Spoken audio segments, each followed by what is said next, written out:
Luanne Peterpaul is a member of New Jersey's anti-bullying task force. And Luanne, good to have you here, but every class has a bully. What's changing? Well, it's great to be here, first of all, and it's an important topic that we're discussing today. What's changing? We're realizing the impact that bullying has on students. The fact that students have low self-esteem. In fact, sometimes bullying leads students to go into gang membership because there's a sense of safety in being in numbers. Sure. So what we're trying to do is make a safe, secure school environment so kids at least feel safe at schools. You know, we've heard, of course, the big cases, the Tyler Clemente suicide, and there have been others around the country, but bullying's probably been around since the first cave kid kicked sand in another cave kid's face. What's the difference now? Has it launched into a new, more dangerous realm? It has, because of technology. You know, when I was growing up, our phone was tethered to the wall. There was a wire, and we were told you can't use the phone after 9 o'clock at night. Now kids are going to bed with their cell phones. They have access to the internet.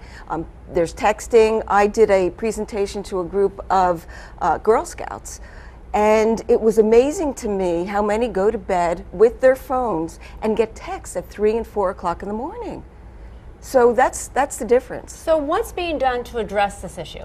Well, what we've tried to do, at least in New Jersey, is, and I think we're in the forefront in the nation, is we've created an amended statute. We've had a statute on the books about anti-bullying since 2002.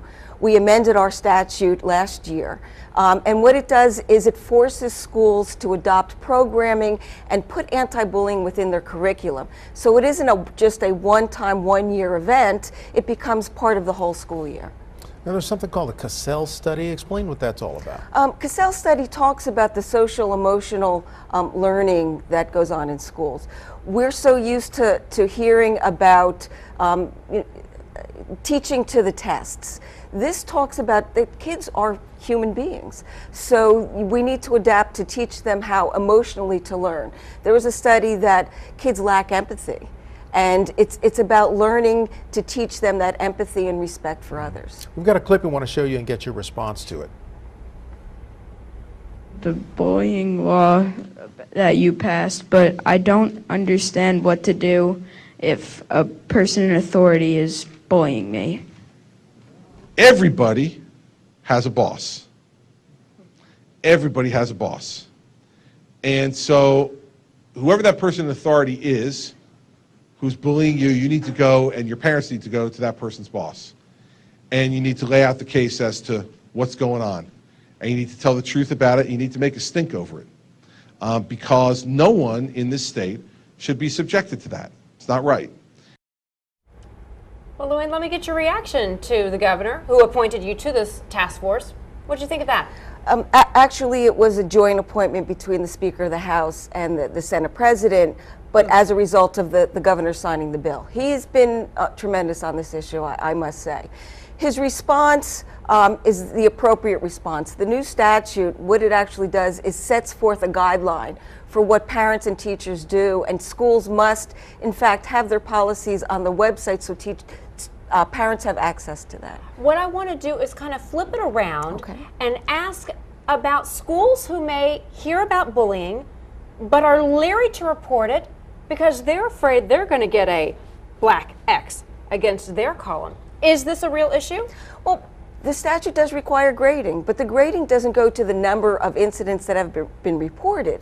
The grading looks at what programs have you adopted. So if a school has a particularly high number of reports, that could be a good thing. Because that means that they're dealing with the issue. But it is also an issue because sometimes people may be afraid to report. But you're looking into that is what you're saying. We absolutely are. Now, what are the penalties for a school where you find those reports coming in? Even if you find there are more that may indicate, well, they're really doing something about it, but it could indicate just the opposite. Well, what we're trying to do is establish guidelines for these schools to follow, and they will be getting a grade, and that grade will be posted on their website and issued throughout the state. So what we're hoping is that once those grades are made published, because people don't like to see something that's negative, that there will be a change in their attitude. Final thoughts here. A lot of times parents will say, you know what, if a kid bullies you, you stand back up for your rights. Give us, in the last 30 seconds, some good advice for parents who may suspect their child is being bullied, or perhaps they've got the bully? It's a great question. What they need to do is report it immediately. They need to listen to their child. It isn't about the child saying no and going to the bully and saying stop it. That's part of it if they have enough strength to do that. But it's letting the child know that there's a safe environment and a place that they can go and talk about what's going on in their life. And that applies to parents too who Absolutely. have kids who may bully. Let's talk about it, get something done about it. Luanne, we thank you so much for your insight and analysis. Thank you for handling this All topic. right.